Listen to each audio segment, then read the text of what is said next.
Graça e paz, queridos irmãos.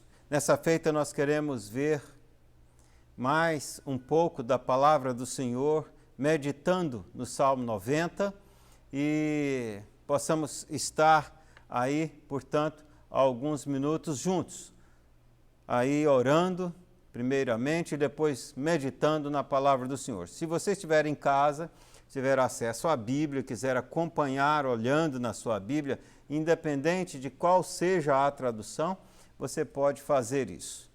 Vamos orar antes da reflexão. Pai querido, muito obrigado pela tua presença conosco, que o Senhor nos use como instrumento nas tuas mãos e que a cada um que está conectado nesse vídeo possa ouvir a voz do Senhor e receber a ministração do Senhor para a glória do Senhor. É a nossa oração em nome de Jesus e que o Senhor abençoe a cada um e aos seus familiares que recebam essa bênção em nome de Jesus. Amém. Nós vamos meditar aqui nos Salmos de número 90. Nós vamos de uma vez meditando e lendo alguns versículos desse salmo. Na sua casa, com o tempo, você pode ler todo o salmo.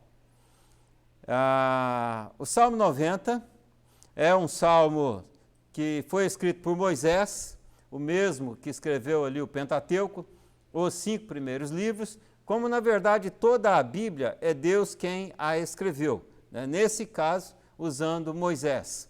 Portanto, é o salmo mais antigo de todos os salmos. Esse é o capítulo mais antigo, visto ele ter sido escrito por Moisés, né? E agora, anos e anos depois, séculos depois, né, aqui no livro de Salmos, foi incluído por alguém. Esse salmo, ele traz três grandes temas.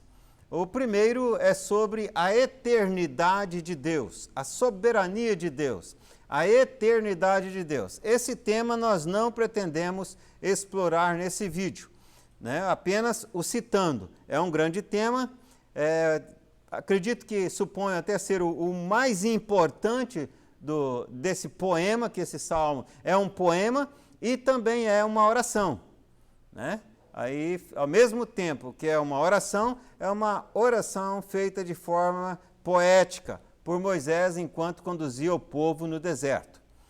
E o grande tema sobre a eternidade de Deus, Moisés salienta 2 aspectos dentro desse tema. O aspecto da graça de Deus. Alguns pensam que o assunto graça aparece só no Novo Testamento, mas nós encontramos no Antigo, inclusive nesse salmo. E também o aspecto da ira de Deus, tanto que ele coloca a morte como uma consequência do pecado, porque Deus derrama sua ira sobre o pecado. E tanto a graça quanto a ira de Deus são 2 atributos de Deus, né? Dentro da sua soberania, 2 das suas qualidades que Deus usa de igual forma, nenhuma nem outra é maior do que a outra, não há defeito nenhum na ira de Deus, como pensa alguns, e, portanto, a ira de Deus é a sua algeriza, o seu nojo, é a sua manifestação contra todo tipo de pecado, de forma que todo tipo de pecado merece a ira de Deus. O segundo grande tema que encontramos nesse texto, e esse sim nós queremos então explorar hoje um pouco sobre ele, né? E depois exploraremos um pouco sobre o terceiro ponto. O segundo ponto vai do verso 1 até o verso de número 11, falando aqui sobre a transitoriedade do homem, ou a brevidade que tem a vida humana. E este tema nós queremos observar. O primeiro tema sobre a eternidade, ele paira desde o primeiro ao último versículo dos Salmos, esse que nós não vamos explorar. Mas esse aqui, o segundo tema, que nós queremos olhar de uma forma mais antropocêntrica, ou seja, olhando mais a situação do homem no texto, do ser humano no texto, né? E não da soberania e da eternidade de Deus. Portanto, vamos olhar o quanto a vida humana é breve, o quanto a vida humana é curta, né? Quanto é transitória. Olhando aqui em diversos versículos, e dentre eles o verso de número 3, e Moisés vai colocar aqui 4 metáforas, 4 figuras de linguagem dentro desse poema, falando sobre essa rapidez que nós passamos transitoriamente, né, como peregrinos nesse mundo em que vivemos. No verso 3 ele coloca: tu dizes, Deus, né, diz ao homem que o homem é pó. Essa é uma linguagem muito comum para Moisés, até porque Moisés, que escreveu o livro de Gênesis, já escreveu que quando nós fomos criados do pó, né? Do pó da terra, fomos criados da terra, e nesse sentido, criados do pó, né? E quando o homem pecou, portanto, o homem morreu. E a morte reduz o homem, o corpo humano, ao pó. Tu és pó e ao pó retornarás. Então esta é uma figura usada muito para a morte. E aqui usada para os seres humanos que estavam ali, o povo de Israel, no caso, peregrinando pelo deserto, em que todos morreriam, todos que saíram ali do Egito, exceto Josué e Calebe. Todos voltariam pó, justamente por causa da pecaminosidade daquele povo. Portanto, o homem é pó. E é interessante essa colocação, porque ela coloca todos os seres humanos num pé de igualdade. O ser humano, de uma forma geral, seja rico, seja pobre, seja negro, seja branco, seja crente, seja descrente, seja qual for a religião, todos se tornam pó. Todos viram pó. Alguns dizem, mas eu serei cremado. E daí? Né? Ser cremado vai virar cinza, que é pó. Então apenas vira pó mais rapidamente. Mas todos viramos pó. Todos morremos. E isto iguala a todos os homens a um mesmo patamar. Até porque todos debaixo da pele, disse alguém, todos são iguais debaixo da pele. Uma segunda metáfora, figura de linguagem, que é usada nesse poema acerca da transitoriedade do homem neste mundo, está aí no versículo de número 5, e é comparado, o ser humano é comparado como um sono. Essa tradução de sono da atualizada, algumas traduções trazem como sonho, né? E no caso aí, tanto faz. O fato é que quando você está dormindo, você não vê o tempo passar. Você deita, né, você acorda e você não percebe quanto tempo passou. Você percebe por olhar ao redor, né, e perceber o tempo, ou por olhar em um relógio, mas quanto tempo você dormiu exatamente, se você dormiu e acordou em um sono profundo e acordar, você não percebe o tempo passando enquanto você está dormindo. A vida é como um sono, ou como um sonho mesmo, né, que é rápido. Você pensa, você sonhou, passou e acabou. Assim ele faz essa comparação da vida humana. E ainda no verso 5, a terceira figura de linguagem que aparece aí é que o ser humano, a vida humana é como a relva. A relva que floresce de madrugada e de madrugada viceja e floresce, e à tarde murcha e seca. Ora, é um tipo de planta, né, que pela madrugada, no orvalho da madrugada, ela brota, ela nasce, ela fica linda, florida, mas vindo o sol quente do meio-dia, ela seca, ela murcha, ela seca, ela morre, ela cai, e à tarde ela já é pó. Assim é comparado à vida humana, quer dizer, é muito rápido. Por um momento ela vem à existência, né, em outro momento lá se foi, né? Rapidamente passamos pela vida, nós voamos. A quarta figura que ele usa também dentro desse poema, e ao mesmo tempo é uma oração, no versículo 9, a parte final diz: acabam-se os nossos anos como um breve pensamento. Observe bem que ele não coloca meramente como um pensamento, mas ele coloca como um breve, um rápido pensamento. É como que você pensou alguma coisa rapidamente no meio de uma conversa e no minuto seguinte você nem sequer se lembra mais, porque foi um rápido pensamento. Assim é a vida humana, um rápido pensamento. Pensou, se foi, acabou. Portanto, ele está salientando, pontuando, evidenciando quanto a nossa vida é ligeira. Você olha 5 anos para frente, Parece que tem muito tempo para frente, mas você para, olha 5 anos para trás e você percebe que passou rapidinho, né? Porque o tempo voa, o tempo passa rápido.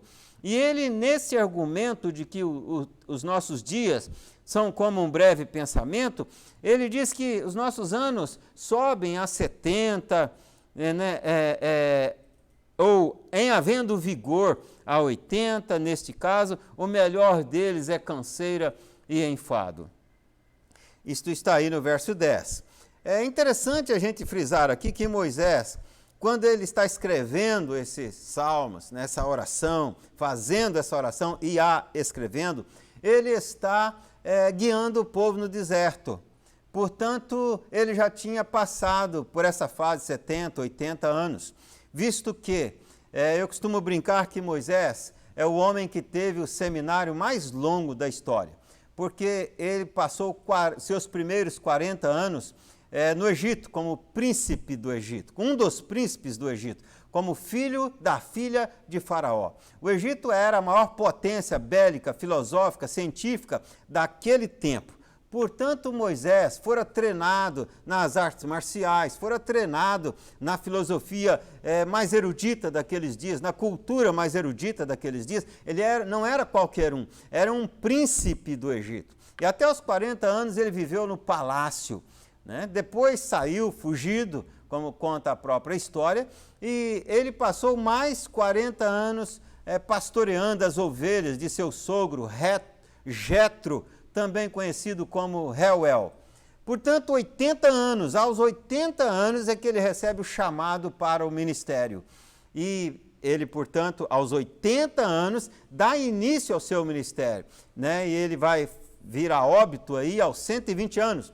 Portanto, viveu 40 anos desempenhando o seu ministério, com o chamado aos 80. Quando Moisés escreve estes salmos, ele se encontra portanto, no deserto guiando o povo.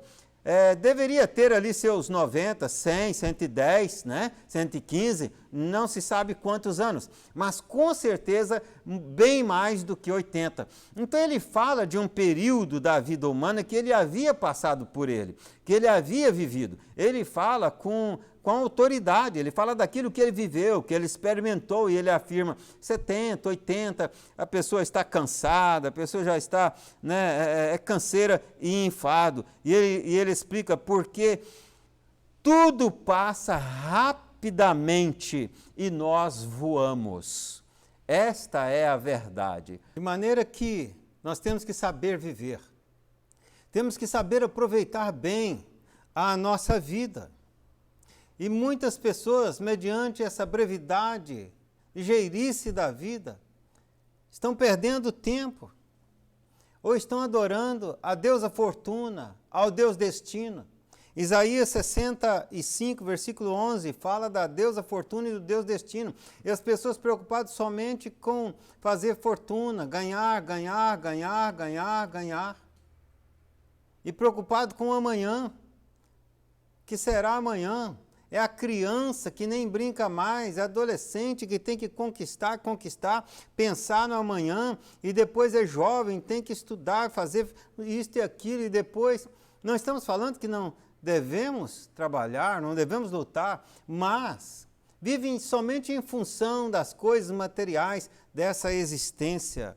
Paulo já escreve a Timóteo dizendo que a raiz de todos os males é o dinheiro. Aqui Isaías fala da deusa, dos deuses desse mundo, fortuna e destino. Eclesiastes 3 vai dizer que há tempo para todo propósito debaixo do céu. De maneira que nós precisamos aproveitar bem o tempo, entre o tempo de nascer e o tempo de morrer. É o tempo da oportunidade. Há tempo de rasgar, há tempo de cozer, há tempo de abraçar, há tempo de afastar-se de abraçar, né? 2020, há tempo de plantar, há tempo de colher, há tempo para todo propósito, mas está entre o nascimento e o tempo em que se vira pó. E tem que se aproveitar bem esse tempo, porque ele passa rapidamente. O segundo grande tema que encontramos nestes salmos é o tema da oportunidade do homem, que é dentre os 3 temas, né, o segundo que estamos vendo. A oportunidade do homem, porque enquanto vivos nessa transitoriedade, nessa peregrinação, é o tempo da nossa oportunidade e que nós precisamos aproveitar bem. E a primeira lição que encontramos aqui, podemos notar claramente, está aí no versículo de número 12. Ensina-nos a contar os nossos dias, isto é, nos dê sabedoria. Tanto que conclui, ensina-nos a contar os nossos dias para que alcancemos coração sábio. Ele está pedindo a Deus, nessa oração, que é também um poema, sabedoria. E nós sabemos que o princípio da sabedoria é o temor do Senhor. Portanto, nós precisamos de pedir a Deus sabedoria, poder observar bem o tempo, poder ver o tempo passar, poder viver de verdade.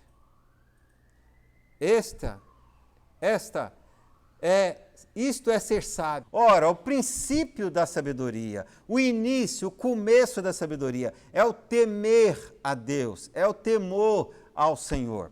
Portanto, ele está pedindo aqui sabedoria, né? E nós devemos pedir a Deus que nos dê, de fato, sabedoria para que saibamos viver, saibamos aproveitar essa oportunidade que Deus nos tem dado. E a segunda lição que ele nos coloca aqui quanto a aproveitar as oportunidades enquanto vivo, né, é um clamor. E nesse parágrafo, né, nesse refrão aqui do poema, ele coloca, verso 13, volta-te, Senhor. Até quando? Observe bem que essa é uma linguagem muito comum no Novo Testamento, que a igreja clama, que nós clamamos, que o Espírito Santo clama, quem tem sede clama, quem tem sede de Deus, quem ama a Deus, quem quer Deus clama, vem, Senhor Jesus. Esse é o clamor da noiva do Cordeiro, querendo que o seu noivo venha, e nós clamamos, volta, Senhor Jesus, vem, Senhor Jesus. Né? É uma linguagem muito neotestamentária, muito do Novo Testamento. Apocalipse 22, 17 deixa isto muito claro. 1 Timóteo 4, 1 e 2, a palavra do Senhor nos diz assim, 1 Timóteo capítulo 4, versículos 1 e 2. Ora, o Espírito afirma expressamente que nos últimos tempos, e nós vivemos esses tempos, né? Alguns, a menos que você não concorde que está acontecendo o que eu vou ler aqui agora, que Paulo escreveu, Deus falou na boca dele aqui agora. Alguns apostatarão da fé. Irmãos, isso é comum em nossos dias, por obedecerem a espíritos enganadores e a ensino de demônios. Pela hipocrisia dos que falam mentiras e que têm cauterizado a própria consciência. Pessoas que falam mentira e que acreditam nas suas mentiras e outros também estão acreditando. E nós vivemos esses dias. E o nosso clamor deve ser, volta, Senhor Jesus. Fico a pensar que 2020 tem sido um dos piores anos da história da humanidade, quando uma pandemia, né? Quer dizer, uma doença que agravou-se no mundo inteiro. E não é só uma doença sanitária, um problema sanitário de saúde, é um problema também econômico, é um problema que tem se tornado, principalmente no nosso país, também político. Né? Essa situação global que tem acontecido. Um dos piores anos. Mas 2020 ainda pode ser o melhor ano da história da humanidade. Por quê? Porque nós clamamos, vem, Senhor Jesus. Já pensou que maravilha? Jesus vier ainda em 2020? Ah, que maravilha! Aí não passaríamos pela morte virando pó. Aí nos encontraríamos com o Senhor na glória e estaríamos com Ele eternamente, o glorificando e o exaltando. Vem, Senhor Jesus, vem. A igreja clama, como diz Apocalipse 22, 17, vem, Senhor Jesus. O Espírito Santo clama, vem, Senhor Jesus. E aqueles que buscam e amam a Deus, têm sede de Deus, clamam, vem, Senhor Jesus. Porque esta é a solução e a única solução deste mundo. Todas as demais são ilusão. Uma terceira lição que encontramos nesses salmos. Aí no versículo 14, a parte B, que nós possamos, e Moisés pede a Deus que o povo possa fazer isso, então ele ora, cantemos de júbilo e nos alegremos todos os nossos dias. Quem canta é uma expressão de alegria, né? Está alguém triste? Ore por ele. Está alegre? Cante louvores. Cântico é uma expressão de alegria. Cantar é uma expressão de alegria, de gratidão. Portanto, que possamos estar sempre gratos. E ele não diz um dia por semana, mas ele diz todos os dias. Cantemos de alegria, de júbilo, todos os dias. Nós devemos ter um coração agradecido. Em tudo devemos dar graças. Diariamente devemos dar graças. Todos os dias devemos dar graças, com um coração cheio de alegria, portanto cheio de sabedoria. Isso é ser sábio, isto é saber viver, desejar a volta do Senhor e poder desejar a volta do Senhor, porque alguns não podem, porque se Jesus voltar não estão prontos, porque estão adorando a Deus a fortuna, o Deus destino. A quarta lição, que olhamos aqui no verso 16, e ele clama aos teus servos, aos servos de Deus, apareçam as tuas obras e a seus filhos a tua glória. Ele faz duas intercessões aqui, que possam aparecer as obras de Deus, possam ser vistas pelos servos de Deus, e que a glória de Deus possa se manifestar no meio dos filhos de Deus. Ora, para você ver isto de Deus, para você ver as atitudes, as ações, as obras de Deus e a glória de Deus, é necessário você estar em comunhão com Deus, senão não tem como você visualizar isto, né? É necessário você estar em comunhão com o Senhor. E ele coloca uma quinta lição sobre como aproveitar e viver bem esse período transitório. Está aí no verso 17. Seja sobre nós a tua graça, Senhor. Seja sobre nós a graça do Senhor, nosso Deus. Graça não é uma coisa só do Novo Testamento. Ela está também aqui no Antigo Testamento. E Moisés clama a graça de Deus. A palavra graça é favor imerecível. Deus nos dá aquilo que nós não merecemos. Como pecadores, merecemos a ira de Deus, mas como servos e filhos de Deus, amados, queridos de Deus, então Deus nos dá a sua graça quando merecemos a ira. A graça de Deus é melhor do que a vida, diz o salmista Davi. A graça de Deus é a única fonte de segurança. Portanto, o único lugar para você estar seguro é debaixo da graça de Deus. Fora dela, você está no maior risco. Fora dela, você está sem a proteção divina. Fora dela, não há lugar seguro. O local seguro para você estar é debaixo da graça de Deus. O que Moisés está dizendo aqui é que seria melhor ele estar de fato com o povo no deserto, morrer no deserto, mas debaixo da graça de Deus, do que estar no palácio, do que ser o príncipe do Egito, mas debaixo da ira de Deus, ou isto é, fora, sem a graça de Deus.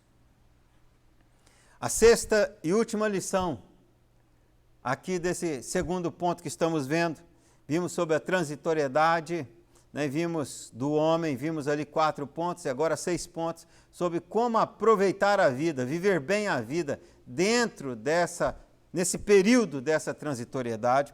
E a sexta lição é que as obras, ele pede a Deus, as obras das nossas mãos, as mãos dos filhos, dos servos de Deus, sim, confirma as obras das nossas mãos.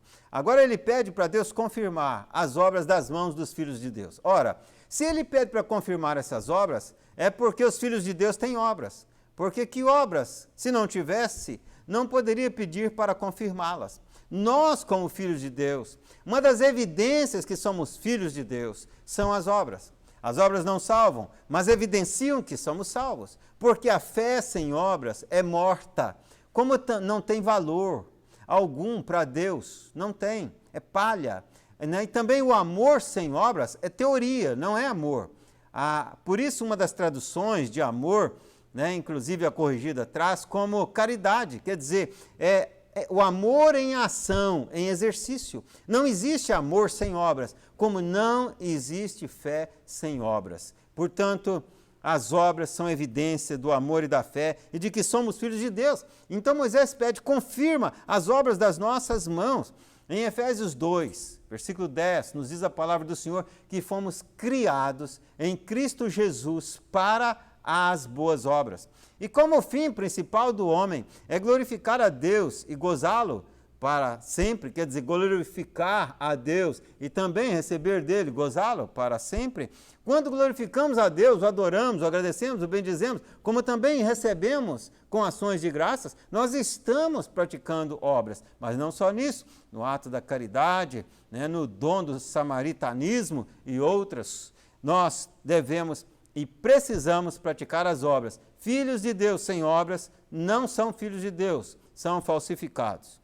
Em Apocalipse 2, 23b, a parte final do versículo diz que o próprio Senhor Jesus Cristo diz: eu sou o que sondo as mentes e corações, e vos darei a cada um segundo as vossas obras, vos retribuirei. Segundo os Coríntios, capítulo 5, 10, nos diz que segundo cada bem e cada mal que alguém tiver feito enquanto no corpo, né, enquanto nessa vida transitória, será recebido, será galardoado, será julgado, segundo o bem ou mal que tiver feito.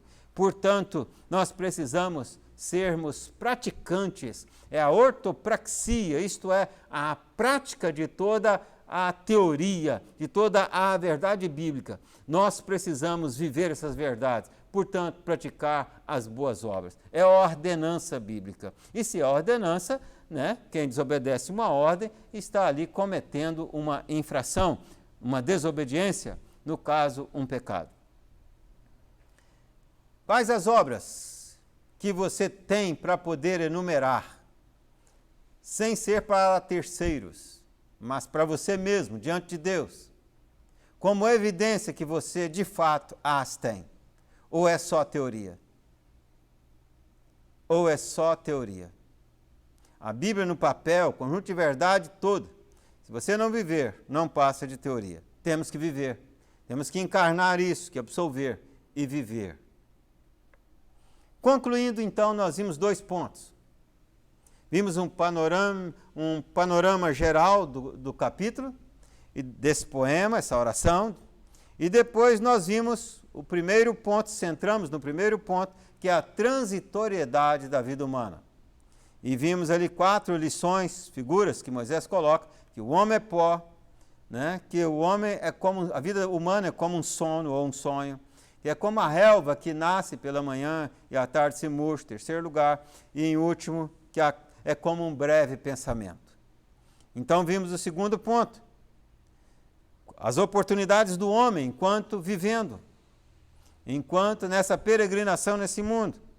E ele coloca um clamor a Deus, para que busquemos sabedoria, saibamos contar os nossos dias. Em segundo lugar, nós vimos que ele clama, volta, Senhor. E nós, quanto igreja, clamamos também. Terceiro ponto, nós vimos que nós devemos viver todos os nossos dias, dia a dia, cantando, com júbilo, com alegria, coração agradecido diante de Deus. E isto é ser sábio. Em quarto lugar, nós vimos que ele clama que possamos visualizar, ver as obras e a glória de Deus. E em quinto lugar, nós vimos que ele clama a graça de Deus, para que pudesse viver debaixo da graça. E em sexto lugar, que então Deus confirme as obras das nossas mãos, porque aquele que vive debaixo da graça de Deus, esse tem boas obras. Quantos anos você vai viver? Você não sabe. E ainda que você viva 120, em nossos dias é muitíssimo tempo. Alguns, né, muito raramente chegam lá, pouquíssimas. Mas se você viver como Moisés, 120, ainda, diz ele, a sua vida é muito rápida. Mas a eternidade não tem fim. 1000 anos lá não será nada. Aonde você estará na eternidade? Estará com Deus? Debaixo da sua graça, Essa vida é só um tempo de oportunidade, em que no final dela, no recolher da prova pelo Criador, pelo Mestre, pelo Professor, pelo Senhor, que é o próprio Deus, você será aprovado ou reprovado? A nota de Deus é 10 ou 0, tudo ou nada, é aprovado ou reprovado. Aliás, todos os cursos, no final é assim, você foi aprovado ou reprovado. Deus é amor, sim, mas também é justo juiz, não é inocente ou culpado. Você será aprovado ou reprovado?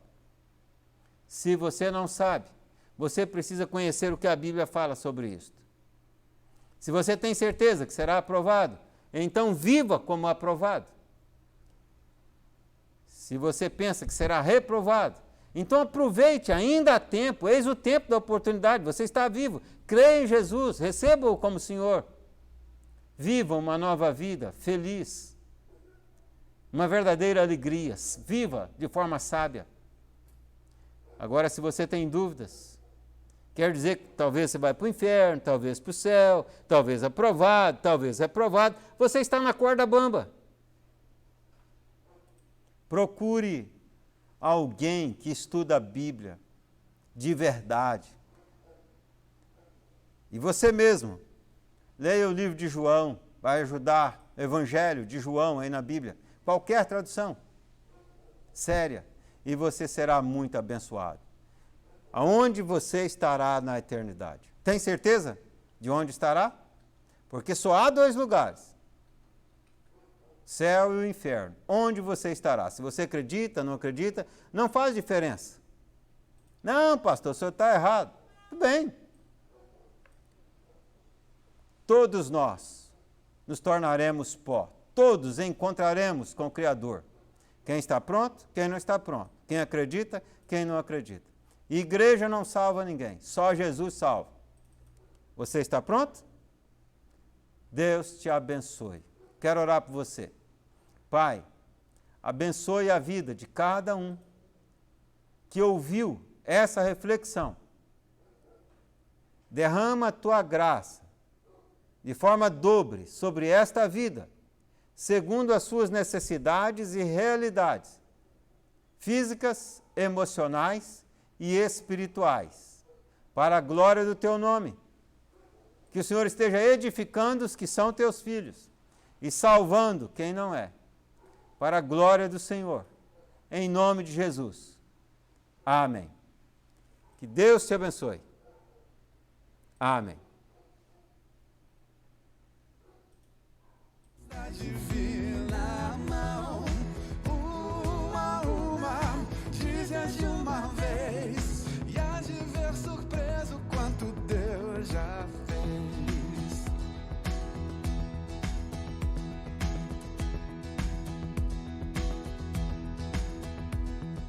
Tens acaso mágoas, triste é teu lidar?